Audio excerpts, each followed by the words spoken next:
Hello everyone, my name is Kissick. I'm a kinesiology human kinetics major at the University of Regina in my final semester of study.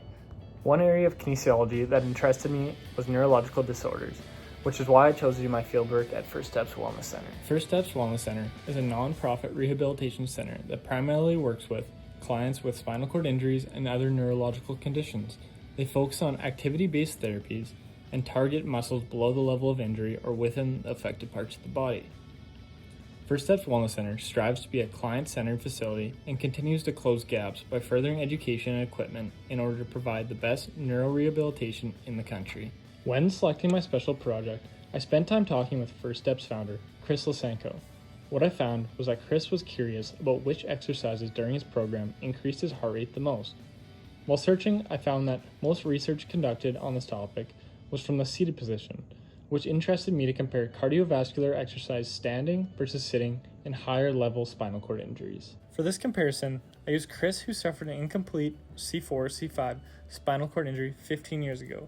We originally planned to compare standing versus sitting throughout Chris's entire program, but lack of time brought us to concentrate on cardiovascular. For this comparison, we used 4 different pieces of equipment: a wheelchair, a standing frame, a hand cycle, and the VitaGladder.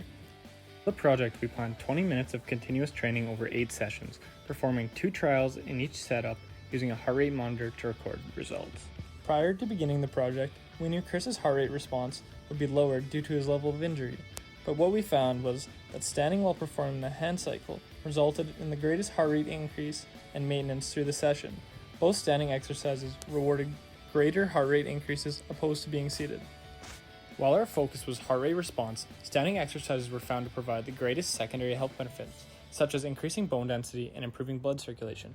While standing exercises were superior, seated exercises also benefited cardiovascular health. This project allowed for Chris to find which exercises can maintain his cardiovascular health the greatest, which we successfully found being standing hand cycle exercise. One adjustment we had to make was switching to a smartwatch due to the chest strap not working properly.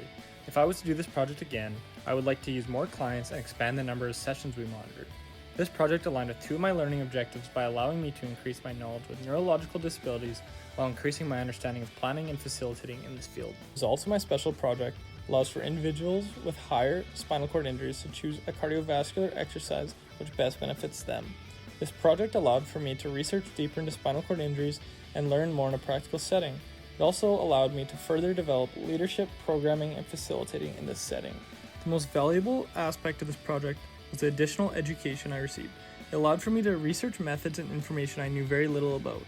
This project helped my future professional career by increasing my curiosity in neurological disabilities, encouraging me to continue learning whenever and wherever I possibly can.